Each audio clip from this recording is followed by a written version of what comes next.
Hi, my name is Suzy from the Department of English Language and Literature at Yonsei University, and in this video I will be talking about pragmatics, which is a relatively understudied area of linguistics. Before we go into the details, first let's imagine that you heard the following sentence. It's really hot in here. How would you interpret this? It could simply be, in the most literal sense, an observation on the temperature of the room. Or maybe you're the person sitting next to a window and it's the hottest day of summer. In this context, the comment would be a request asking you to open the window. Could it also mean something else? What if it was the middle of winter and your roommate says this as she walks into your room? You would probably take it as an indirect way of saying, "You're wasting too much electricity." As this example shows, a single utterance could have so many diverse meanings depending on who said it, where they said it, and in which context it was spoken. Pragmatics is interested in this disparity between what people say and what they actually mean. In the sentence we just saw, the literal meaning stays identical, but the meaning in use can have so many possibilities. So, how do we arrive at the actual intended meaning? What are the different functions and meanings an utterance can take? This is where pragmatics comes in. But you might be wondering, if this is the case, why has pragmatics received so little attention until now? Well, Noam Chomsky, who's often considered to be one of the founding figures of modern linguistics, established theoretical linguistics as a form of science, where language is seen as a formal, isolated system in its own right. Under the Chomskyan paradigm, core components of linguistics included subfields such as phonology, morphology, syntax, and semantics, but pragmatics was often left out. To Chomsky, language sciences did not include pragmatic factors such as context because it would be incredibly difficult to define, quantify, and analyze the role of such external features of language. This view is also well noted in a paper by Bar Hillel in 1971. He said to be more careful with forcing bits and pieces you find in the pragmatic wastebasket into your favorite syntactico-semantic theory. Simply put, pragmatics was reduced to a so-called wastebasket containing anything that did not belong in the formal system of language. However, as we've seen in the previous example, semantics and syntax are not quite enough when the form and intended meaning of the speaker don't match.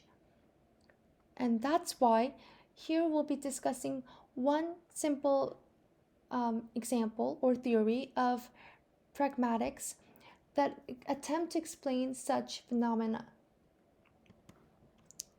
So we'll be looking at speech check theory by J.L. Austin, which tries to answer the question of what functions can utterances have other than their literal meaning. Austin initially suggested the performative hypothesis, where he argued that there are two types of utterances. Constatives are declarative statements for which it is possible to identify their truth conditional meaning. They are often descriptions about the state of affairs and are facts or information about the world we live in.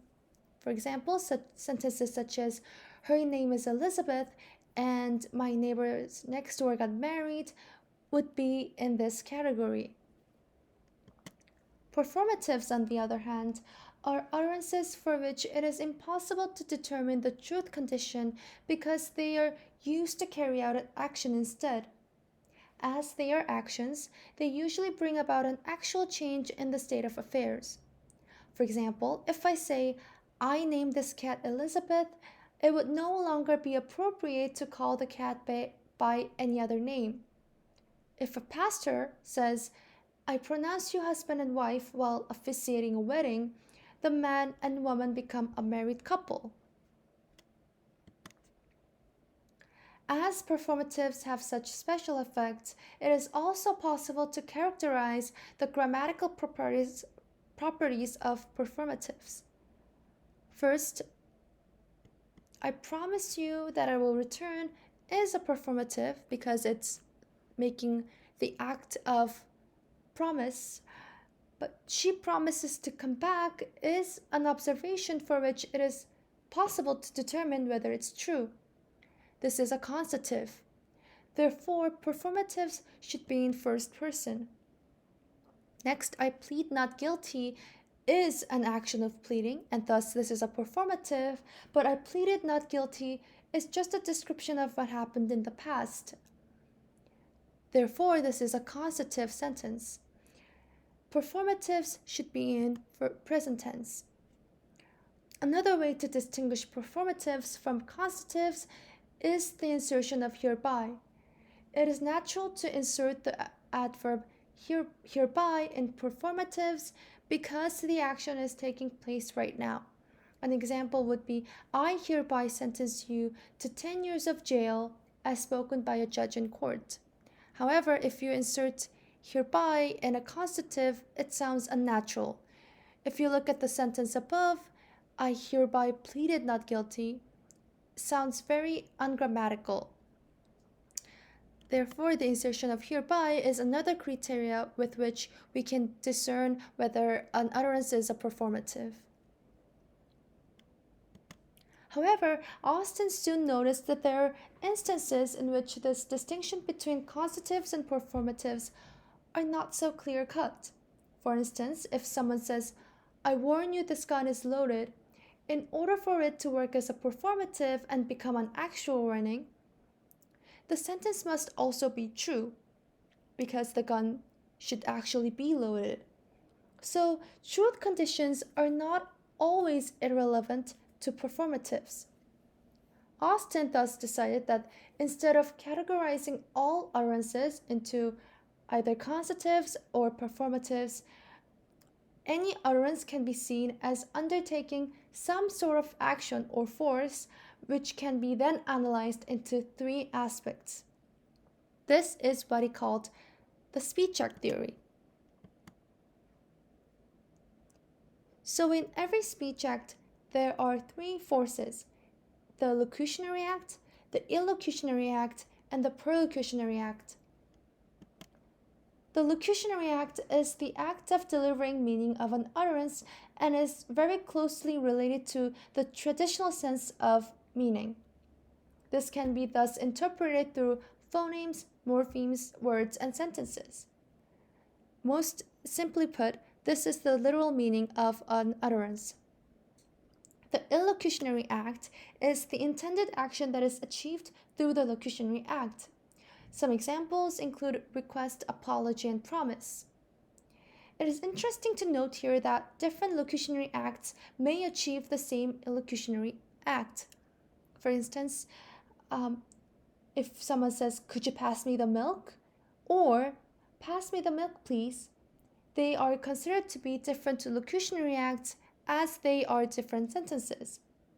However, they both have the same illocutionary act of requesting. Lastly, perlocutionary act is the effect of the utterance on its hearer. How does the hearer respond? Examples of the perlocutionary act include rejecting offers or accepting an apology. For Austin, the most important force out of these three was the illocutionary act because this is the main action that is being realized by uttering a sentence. As it is stated in the collection of his lectures, How to Do Things with Words, our interest in these lectures is essentially to fasten on the second illocutionary act and contrast it with the other two.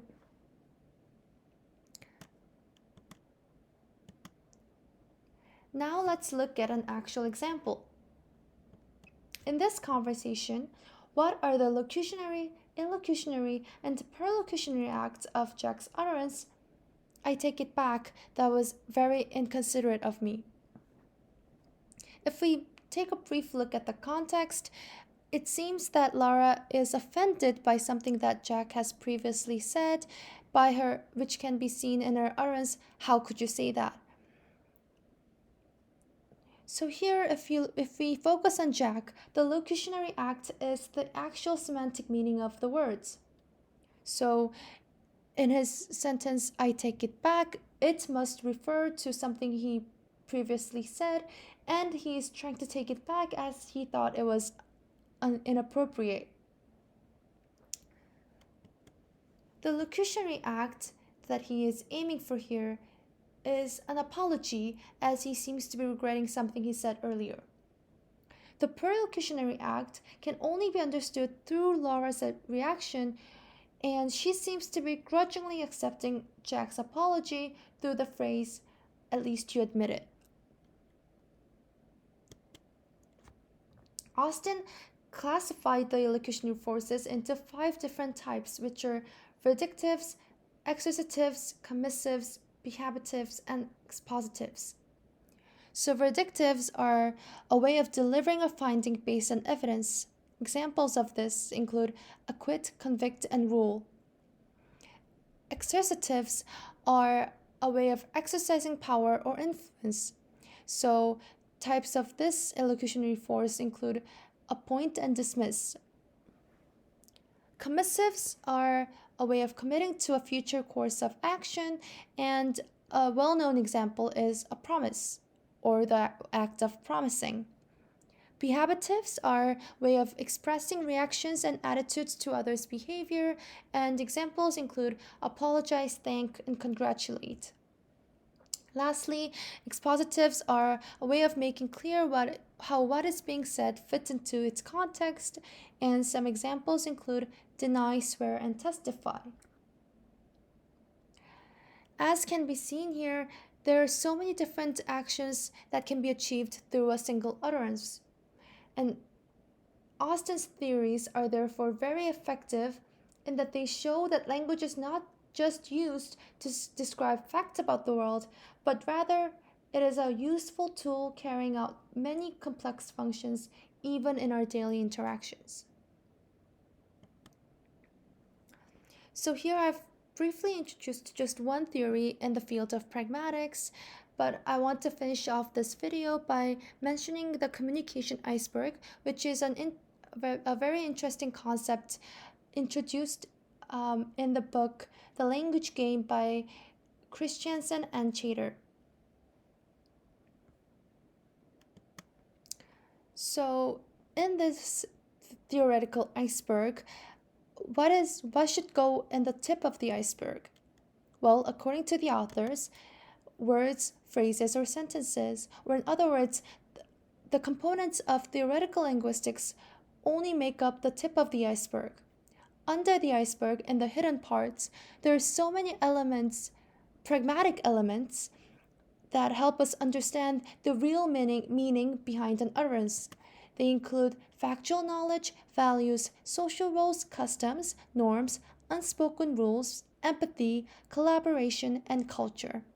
So, in order to really reach the message that the other person is trying to convey, we must be able to make use of all of this pragmatic knowledge under the imaginary iceberg, which once again emphasizes the importance and magnitude of pragmatic knowledge. The authors of this book put this in a more eloquent way by saying that for language science to work at all, for us to make sense of what is said, we also need the hidden, submerged part of the communication iceberg. Without it, our ability to communicate would sink into unintelligibility. So this is it for today, and thank you for listening.